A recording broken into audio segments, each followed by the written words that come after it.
कैसे हैं आप? चलिए आज हम एक विषय पर चर्चा करते हैं, है ना। तो आप मोस्टली वैसे बहुत अच्छे से जानते होंगे, लेकिन आज फिर भी हम एक अच्छे तरीके से बात करते हैं। तो आपने देखा होगा, अच्छा आप ये बताइए, आप सुबह से उठ के क्या क्या कहते हैं, क्या क्या करते हैं? तो आप कल्पना कीजिए, अभी आप मुझे देख रहे हैं, है ना, लेकिन आप इससे पहले आपने किससे क्या क्या कहा? जब आप सो के उठते हैं तो आप अपनी मम्मा से, पापा से, भाइयों से, बहनों से, दोस्तों से, यहाँ तक कि पड़ोसी के बच्चों के साथ खेलने जाते हो अपने दोस्तों के साथ, तो उनसे भी कोई ना कोई बात अपने कहते ही हो, है ना। अपने मन की बात, अपने मन के विचारों को कह रहे हो आप सारी घटनाएं किसी न किसी से कहते ही हो। अब किया है आपने कि नहीं किया है? क्या हम बिना बोले रह सकते हैं? आप बताइए। भाई मैं तो नहीं रह सकती, आप रह सकते हो तो बताइए।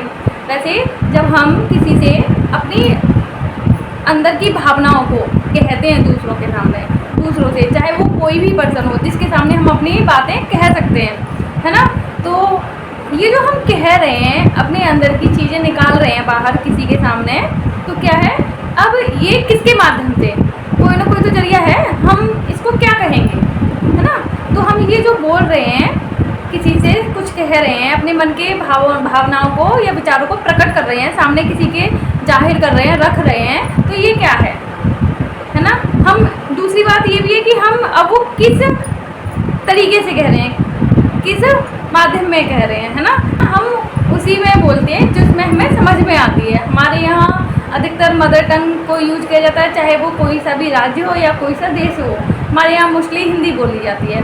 अब जब हम हिंदी में किसी के सामने कुछ कह रहे हैं, अपने मन की बातों को कह रहे हैं, तो वो क्या है, हमारी भाषा। तो हमारा आज का टॉपिक है भाषा। अब जैसे मैंने इसके बारे में आपको एग्जांपल दिए हैं कि भाषा है क्या।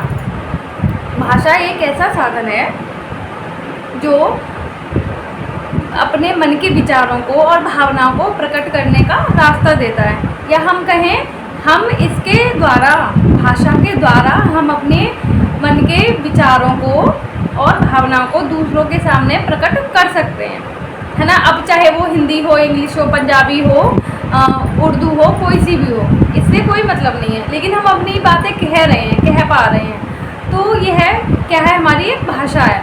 अब भाषा के माध्यम से हम अपने विचारों और भावनाओं को सिर्फ दो तरीके से प्रकट कर सकते हैं, जैसे कि लिखित और मौखिक।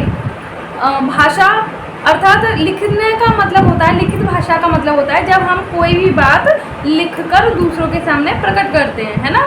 तो हर समय हम लिख के प्रकट करते हैं? नहीं करते।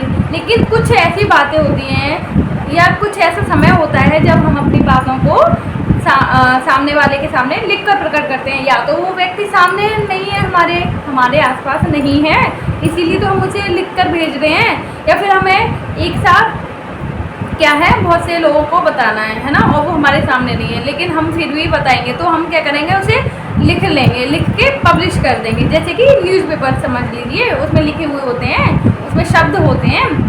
देखिए, तो हम क्या करेंगे, जब हम अपनी भावनाओं को और विचारों को लिख के जब दूसरों को देते हैं, दूसरों के सामने प्रकट करते हैं, तो वो क्या है, हमारा लिखित भाषा है। अब दूसरा बचा हमारा मौखिक भाषा। जब हम अपने विचारों को और भावनाओं को बोलकर प्रकट करते हैं, तो आपने देखा होगा, जैसे कि मैं अभी भाषा के ऊपर चर्चा कर रही हूँ, बातें कर रही हूँ आपसे, तो ये क्या है, बोलकर ही कर रही हूँ। तो ये एक तरीका है भाषा का। किसका? भाषा का, मौखिक भाषा का। अब इसमें क्या है, आप हर समय लिख के तो प्रकट नहीं कर सकते, हर समय हर बात लिख के नहीं बताई जा सकती। तो हम क्या है, समय की बचत के साथ साथ हम क्या है, जल्दी में क्या, अधिकतर हम बोलकर ही बातें कह लेते हैं अपने घर पे। हम लोगों ने अधिकतर यही करते हैं, लिखने का तो सेकेंडरी है। सबसे पहले हम मौखिक, बच्चा बोलना ही सीखता है। हम जब से पैदा होते हैं बोलते ही रहते हैं, बलबलाना सीखते हैं, क्योंकि हमारे आसपास का वातावरण होता है। हम जैसे वातावरण में रहते हैं, हम वैसी ही भाषा का क्या है, अनुकरण करते हैं, और फिर वही चीज़ें सीखते भी हैं। तो आपको समझ में आया होगा कि भाषा क्या है।